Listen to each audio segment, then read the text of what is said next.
Oke, halo semuanya. Kembali lagi dengan Mister Doni di sini. Kita akan masuk ke materi kita, yakni mengenai permintaan dan juga faktor-faktornya. Baiklah, sebelumnya, kalian tahu nggak sih apa itu yang disebut dengan permintaan? Ya, dari definisinya kita bisa mengetahui bahwa sebenarnya permintaan itu adalah sejumlah barang dan jasa yang diminta oleh konsumen yang dapat dibeli dalam berbagai tingkat harga dan juga periode tertentu. Nah, biasanya permintaan itu dalam bahasa Inggris itu disebut sebagai demand.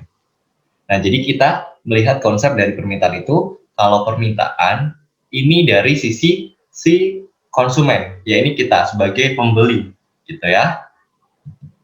Nah, tapi permintaan itu terdapat dua jenis. Yang pertama itu permintaan absolut, yakni permintaan yang terkait dengan produk secara umum, baik memiliki kemampuan untuk membelinya ataupun tidak. Jadi dari permintaan absolut ini sebenarnya adalah permintaan yang belum bisa dikatakan sebagai benar-benar permintaan dari si konsumen gitu, karena dia hanya sebagai bentuk keinginan saja, tapi belum tentu untuk membelinya. Dan yang kedua, yakni permintaan efektif. Nah, permintaan efektif ini, ya ini permintaan yang terkait dengan produk yang disertai dengan kemampuan membeli. Artinya, melalui permintaan efektif inilah seorang calon pembeli, yakni konsumen, dia mempunyai daya beli gitu untuk bisa membeli barang atau jasa tersebut gitu. Jadi ini sudah pasti gitu kalau yang efektif ya. Oleh karena itu sebenarnya permintaan efektif ini yang sering banget didefinisikan oleh banyak orang gitu. Karena memang permintaan efektif inilah yang akhirnya nanti memicukan adanya proses jual beli gitu. Nah, sebagai contohnya seperti ini. Mister punya keinginan nih untuk membeli iPhone 12 Pro Max gitu. Tapi di sisi lain, penghasilan Mister ini belum cukup untuk bisa membeli ini gitu. Kira-kira ini apa contohnya? Ya, ini adalah salah satu contoh permintaan absolut. Dan kalau misalkan Mister pengen beli dan Mister juga sudah punya cukup uang atau tabungan untuk membelinya dan benar-benar Mister mau beli, nah itu yang dinamakan sebagai permintaan efektif.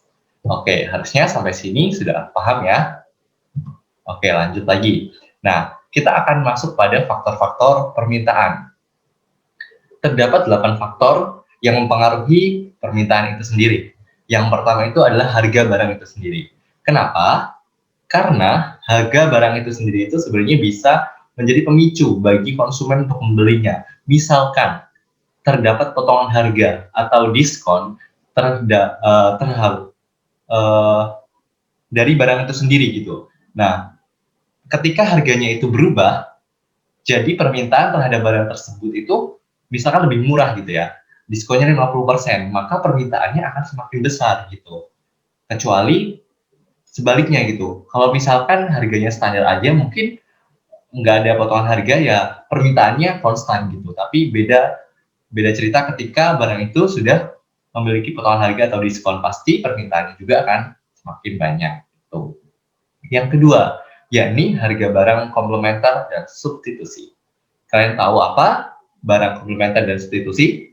Oke, barang komplementer adalah barang yang saling melengkapi. Sedangkan substitusi adalah sebagai barang pengganti. Misalkan, contoh barang komplementer itu adalah gula dan juga kopi gitu. Jadi seorang konsumen nggak mungkin hanya beli kopi bubuk yang benar-benar pahit. Pasti dia membutuhkan gula sebagai pendampingnya gitu. Nah, dan kalau yang substitusi ini adalah barang pelengkap. Misalkan ketika harga daging sapi naik dan harga dari daging ayam itu tetap, kemungkinan besar konsumen akan memilih untuk membeli ayam sebagai ganti dari daging sapi tersebut karena sama-sama protein gitu. Jadi contohnya seperti itu. Jadi sebagai barang pengganti ketika barang yang diinginkan itu memiliki mungkin naik harganya kayak gitu ya. Dan yang ketiga yakni adalah jumlah pendapatan. Kalau ini sudah jelas ya. Jadi kalau konsumen itu memiliki jumlah pendapatan yang mungkin ya UMR dan sebagainya mungkin akan memiliki kebutuhan dan juga permintaan akan barang-barang yang juga berbeda gitu. Ketika lain hal dengan orang-orang yang memang mungkin orang kaya yang memiliki pendapatan yang lebih banyak gitu. Jadi kayak permintaan akan barang-barang tersier khususnya pasti untuk orang kaya akan lebih tinggi gitu ketimbang dengan orang-orang yang misalkan pendapatannya itu standar saja. Tuh. Oke, kita lanjutkan. Yang keempat, yaitu jumlah dan juga karakteristik penduduk. Hal ini juga bisa mempengaruhi adanya permintaan. Misalkan, dalam 1 tahun itu ternyata jumlah anak yang lahir sehingga jumlah balita itu meningkat. Jadi pada tahun tersebut itu banyak banget yang jumlah permintaan mengenai barang-barang kebutuhan untuk balita seperti susu, popok dan lain sebagainya. Itu contohnya ya. Oke, kita lanjut ke faktor yang selanjutnya, yakni perubahan tradisi, mode, dan juga selera. Nah, hal ini nih yang sering kita temui ya di sekitar kita gitu. Kalau misalkan tren-tren dari misalkan fast food itu tuh kan berasal dari luar negeri gitu. Dan ketika datang ke Indonesia, ternyata memiliki peminat yang cukup banyak, sehingga banyak banget franchise-franchise yang hadir di Indonesia gitu. Padahal itu bukan dari Indonesia, dari luar negeri. Karena memang sekarang ini kebutuhan masyarakat akan barang yang atau misalkan makanan yang cepat saji itu tinggi karena mobilitas dan juga kesibukan dari konsumen itu hari demi hari sekarang memang berbeda dengan yang dulu gitu. Jadi semakin membutuhkan hal-hal yang super cepat gitu, termasuk dalam makanan. Oke. Yang selanjutnya yakni perkiraan dan juga harapan masyarakat. Ini juga menjadi salah satu faktor dari permintaan itu sendiri. Contoh yang bisa Mister berikan adalah ketika pemerintah mengumumkan adanya misalkan pada tanggal 20 Januari 2021 akan ada kenaikan BBM. Nah, ketika ada berita tersebut, masyarakat yang mendengarnya langsung karena harga saat ini misalkan sekarang adalah tanggal 11, jadi belum naik harganya. Jadi permintaan akan BBM ini akan cepat naik juga gitu karena nanti tanggal 20 itu harganya sudah berubah semakin mahal gitu. Makanya sebelum tanggal 20 masyarakat berbondong-bondong untuk membeli BBM sebanyak mungkin agar mendapatkan BBM dengan harga yang lebih terjangkau dari yang nanti setelah dinaikkan, seperti itu ya. Oke. Faktor selanjutnya yakni hari raya keagamaan. Ini sudah jelas banget ya. Apalagi kita di Indonesia, pasti setiap hari raya keagamaan itu akan dirayakan gitu. Dan ini memicu berbagai permintaan terhadap barang dan jasa dari konsumen. Khususnya misalkan hari Natal kemarin yang kita rayakan walaupun kemarin COVID, tapi tetap aja masih ada beberapa barang-barang yang memang dibutuhkan gitu. Misalkan pohon Natal, pernak-pernik, kebutuhan pokok juga, bahkan juga ikut meningkat gitu ya. Jadi seiring dengan adanya perayaan hari-hari besar gitu keagamaan di Indonesia itu sangat berpengaruh gitu terhadap permintaan barang dan jasa gitu. Kalau Chinese mungkin kalau Imlek itu banyak banget ya jeruk gitu. Nah itu kan salah satu hal yang menjadi tradisi. Mungkin itu juga akan naik permintaannya begitu. Dan yang terakhir adalah sosial ekonomi. Hal ini bisa banget menjadi faktor permintaan karena contohnya misalkan ada suatu negara yang mengalami krisis keamanan gitu. Dan akhirnya membuat masyarakatnya itu tidak bisa pergi keluar untuk bisa memenuhi kebutuhannya. Jadi mungkin mereka membutuhkan barang dan jasa yang bisa diantarkan ke rumah dan lain sebagainya untuk menjaga keamanan mereka gitu. Jadi jasa seperti ini bakal banyak permintaannya gitu ketika keamanan sudah memang tidak terkendali gitu. Banyak orang di rumah dan membutuhkan hal-hal yang memang dibutuhkan untuk hidup gitu. Oke. Kita masuk ke dalam hukum permintaan.